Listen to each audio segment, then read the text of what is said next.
Hello, everybody, and welcome back to Expert Examiner IELTS. My name is Glyn, and in this video, we have another practice speaking test, this time with Duc Anh from Vietnam. Sorry if I'm mispronouncing your name, but let's get into it. Let's check out this test. Good afternoon. My name is Glyn. Would you please tell me your full name? So my full name is Duc Anh, but you can call me Duc Anh for short. Okay, thank you, Duc Anh. Now, in this first part of the test, I'm going to ask you some questions about yourself. Where are you from? Well, I'm from Vietnam and I'm currently living in Hanoi, which is the capital of Vietnam. Yeah. And do you like living in Hanoi? Actually, yes, because the life here is quite convenient because Hanoi is the capital of Vietnam, so there are a lot of restaurants and basic amenities. So sometimes if I want to buy like groceries or some stuff like that, I just need to go 10 or 12, 20 meters and I can arrive at the store. And what are some of the best places to relax in Hanoi? Best places. I think you should go to the suburbs of Hanoi. So there are a lot of like amusement parks over there because like in the center there are a lot of buildings rather than amusement parks or something like that. So I think if you are energetic, so I highly could recommend you to go to the suburbs of Hanoi. But if you love like games or indoor games, you can play it in the center of the Hanoi for the city. And is there anything you'd like to change about the city? I think it would be about about the air pollution. Like Hanoi Hanoi has a really bad air quality, and sometimes I am because I am allergic to bad pollutants and bad air. So sometimes I just feel quite bad about my well-being.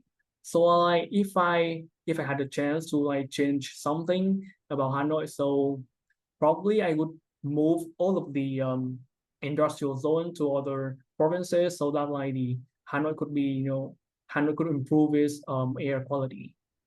All right, now I'd like to talk to you about housework. Who does most of the housework in your home?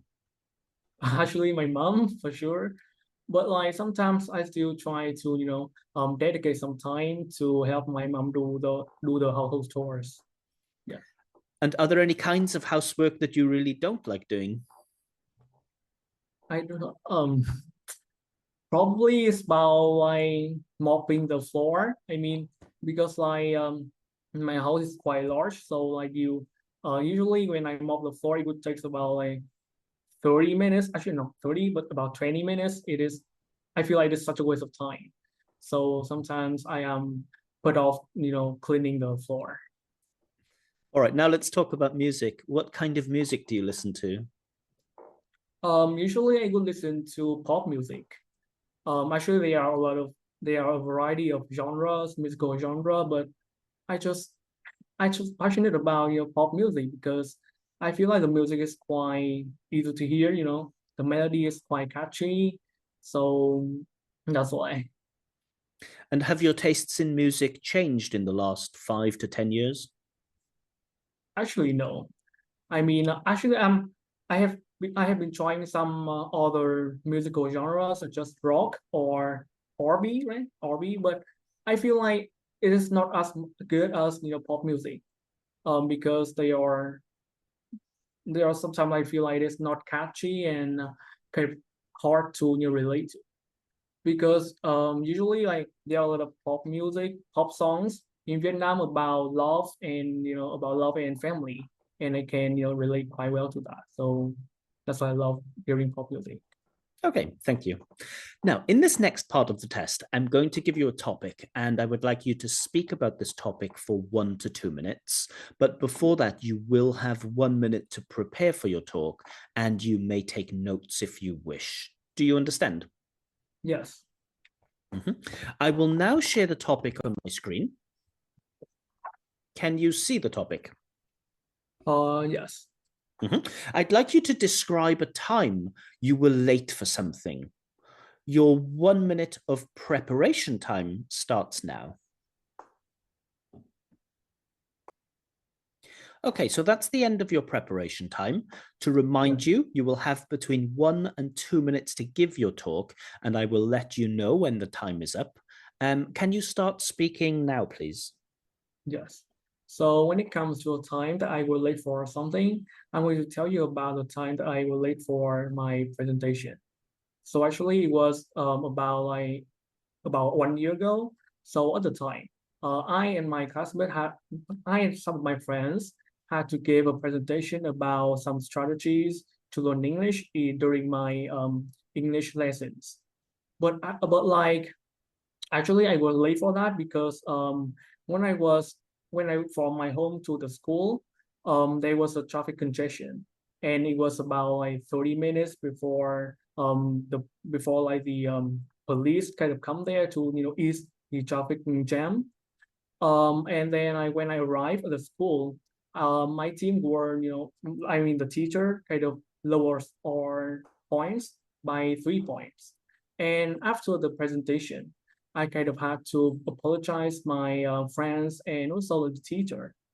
And actually after this, I kind of withdraw a lesson for myself, which is always take everything into account. Like for example, if I have a meeting, so usually I would like arrive at the meeting before 10 minutes or 15 minutes. But the lesson here is that I would always try to like arrive at the meeting about before 30 minutes rather than just 10 or 12 15 minutes. So that it kind of so if there is something unexpected happen, I can kind of cope with that effectively. So and in the future, hopefully I would that would never happen again because I feel quite embarrassed for being late in that presentation. So yeah. Okay, thank you. All right, so you've been talking about a time when you were late for something. Now I'd like to talk to you about being on time. How important is it in your culture to be on time? I think it is of paramount importance because actually it can reflect your value and your personality traits. I mean, like there are a lot of people in Vietnam who would judge if a person is late, they would judge them as being irresponsible, right? And actually being immature as well. It may seem a little bit exaggerated, but actually it is. So if you want to come across as a good, responsible person, so you should be punctual on a meeting or on a meeting, sometime something like that. Do you think people were more or less punctual in the past? Hmm. I think they are more punctual right now because for example, like the transportation has been improved immensely, right? So, for example, in the past, many Vietnamese would use bicycle to arrive at the meeting, for example, and usually like it is quite slow, right? So maybe there would be some unexpected situation happen, and then they would be late for that meeting. But currently, like the public transportation has been immensely improved.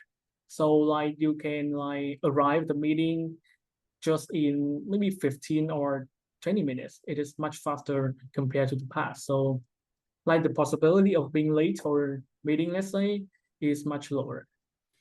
What advice would you give to a person who's always late? Who's always late? That's tough. Like I think it's more about like mindset changing. I would say something is kind of change the mindset because actually like personally I am usually late for an important meeting. And like my I always think like because I always think that if I arrive at the meeting soon, so there are still a lot of free time, and hardly can I do anything during those free time, and I feel it is such a waste of time. That's how I think, and I think that there are a lot of Vietnamese also have the same thinking like that. But I think like my my advice would be like during if you arrive early, in the meeting, you would be like the rewards that you have is much greater than the time that you can waste. So like you would be viewed as a responsible person by a lot of people, and a lot of people will highly value you. And do you think there are any ways that technology can help people to be on time more often? Technology, actually, like there are some apps on my phone. There are some apps on App Store, especially, on that help us to kind of set a calendar for an important meeting or important day. So I think, yeah, it is. I mean, like technology has helped a lot of people to be punctual. And in what kind of jobs are time management skills important? Time management. I think you can create a schedule, and then you're gonna you can kind of assign each time for a specific task. So by doing that, you would, I think, hardly would jump from one task to another task abruptly, and you can like get to complete this task, then you can before moving to another task. So I think it is a great way of to manage your time. Okay, thank you. That is the end of the test.